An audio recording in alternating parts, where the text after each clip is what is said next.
Healthcare demands in Africa are changing, providing access to clean water and sanitation, battling ongoing communicable diseases, and looking for cures for preventable deaths still dominate the healthcare agenda in many African countries. This week on Invest Africa, we take an in-depth look at the state of healthcare on the continent. Sub-Saharan Africa accounts for 11% of the world's population, yet bears 24% of the global disease burden. And according to the International Finance Corporation, the continent demands less than 1% of global healthcare expenditure. Africans live 15 years fewer than people in the rest of the world.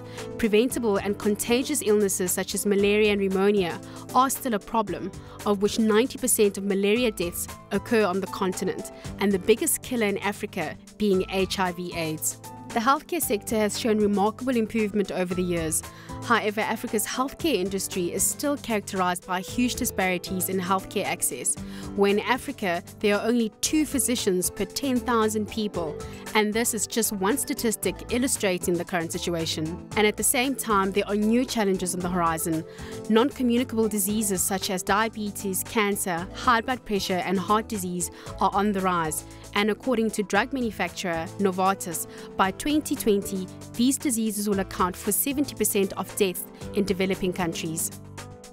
Living in a rural area can mean that a trip to a doctor could take days, and if you need to see a specialist, this means a referral, another long journey, and probably a lengthy wait.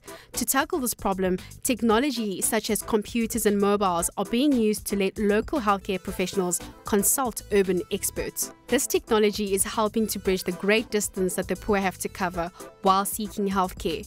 But operating in rural areas means connectivity is one of the project's major challenges.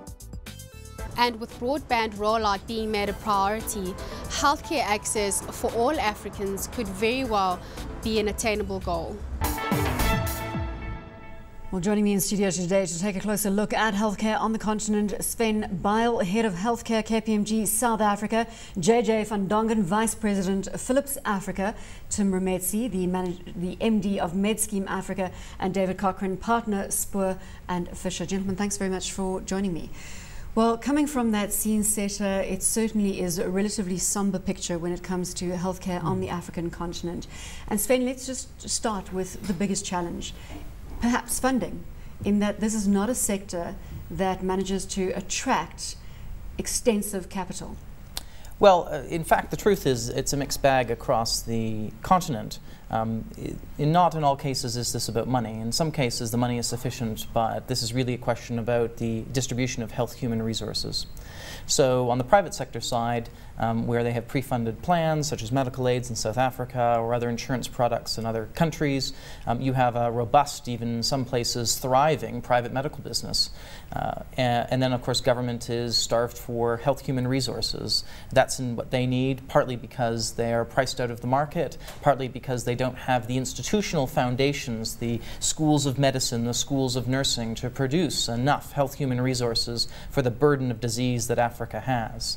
Technology is part of the solution there because we can unlock technology and give people more access, but ultimately the key to providing access that's on a sustainable basis is about having health human resources. And so our single biggest issue is can we get enough health human resources across the continent in order to meet the demands of so many citizens.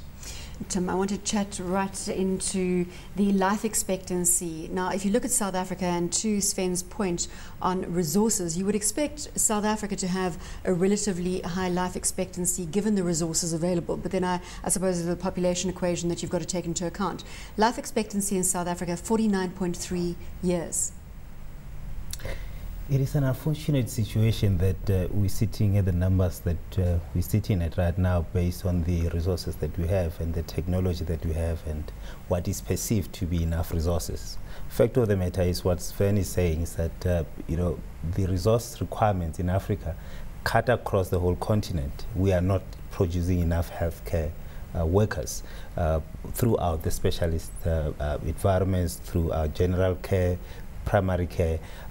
There has been policies that have been taken by the legislators in the last couple of years to close down clinics, to close down healthcare training facilities.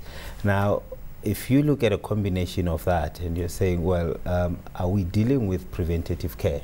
Are we dealing with diseases that could be dealt with at an earlier stage, which culminate into other lifestyle diseases at some point?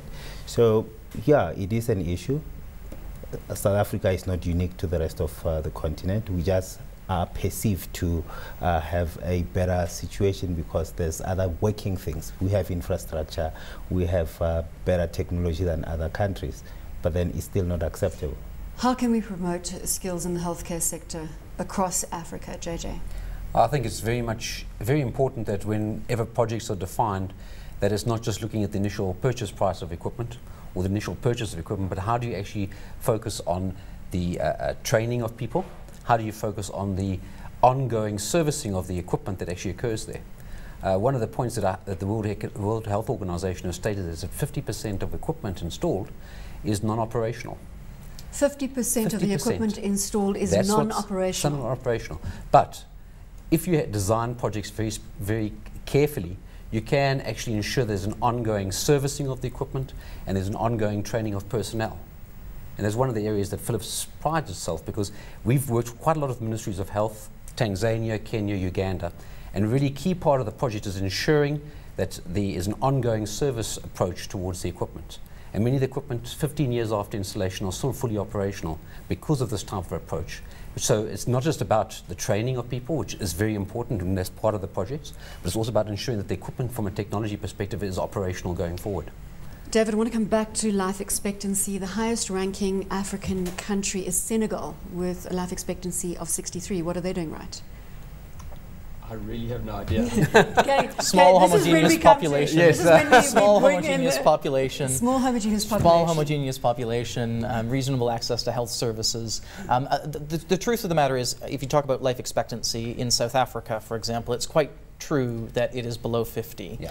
But that's not true for all populations. There are many populations in South Africa who die of the same things of populations in Western Europe because they lead a similar lifestyle.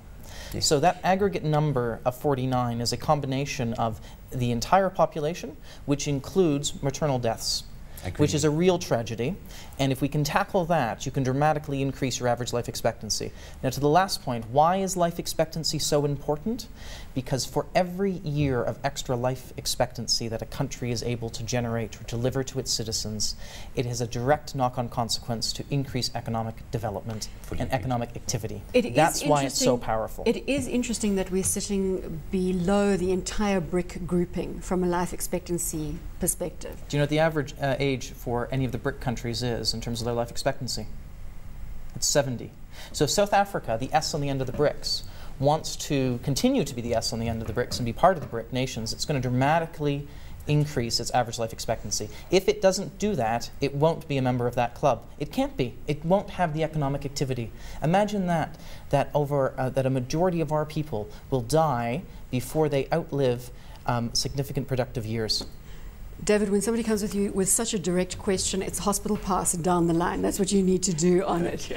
In terms of private healthcare versus public healthcare, this is a huge debate that obviously rages across the continent, and much is being done by the private sector, again, limited resources in the public space. What do you think we're going to see in the public space going forward on the African continent? What stands out for you? Well, we're involved in the protection of intellectual property, and what we're seeing is a much bigger interest from our clients in protecting their products in African countries, and obviously that's because there's a lot more interest and a lot more necessity for these types of products. So is it possible to protect your intellectual property? Well, perhaps that's a good starting point on this discussion. That's what I'm here for. So yeah, so it's very interesting that a vast majority of the African countries have got good intellectual property laws for protecting patents, trademarks, and designs and copyright. And one of the biggest problems in the healthcare industry is that substandard medicines, counterfeit medicines, are being brought into Africa. And substandard goods are brought in as counterfeit goods. And rather than intellectual property being seen as something that's an impediment to good healthcare, it's actually very necessary for good healthcare to encourage companies like Philips to invest in the resources and infrastructure in the African countries and basically bring really good products which can be useful to Africa. JJ, you're nodding to what David's saying there in terms of counterfeit medicines. Yeah, not so much counterfeit medicines. We see it in other areas as well. And I was talking about specifically our lighting area, where we hear that a significant portion, something like 25% of lights sold in Africa are counterfeit or grey product, etc. So, but we do see it, and specifically in the technology part of our business, that many of the governments, while they are, the IP is very important, because it's such an important part of the capital expenditure, that they will tend to align themselves with one of the major players. Whether it's ourselves or other companies, they will tend to focus on that in terms of the support. So we do see less in the technology part of the business and impact than potentially we see in the pharmaceuticals. Tim, I want to come back to public versus private sector. Is it the private sector that is going to have to continue to champion healthcare on the African continent? At Medscheme, we believe that there's an opportunity for collaboration between private and public, hence we drive PPPs in the areas where we operate. We believe that the private sector has done well with regards to putting together resources, technology, products. However, there has been very little interaction with government to see what is it that they need to achieve. And both parties could come together and come up with solutions that deal with the basic needs. What we believe has been happening is that funders and healthcare administrators like ourselves, we've been coming up with products that speak to the emerging middle class. And that's not really where the problem is in Africa. That's not the majority that we're dealing with. If you look at South Africa, for instance, the private healthcare has been covering between 7 and 8 million in the last 10, 15 years. So you could come up with how many products in the private healthcare, you're still not dealing with the 40 odd million people, and that's exactly where the problems are. Issues of maternal care, issues of child care. You're not dealing with those issues because you're dealing with the sector of society that could look after themselves, if you like. So we are saying partnerships, collaboration between technology entities, between people that supply equipment, the pharmaceuticals, the funders, the governments. There is an opportunity to bring all of this together to say, how do we deal with access?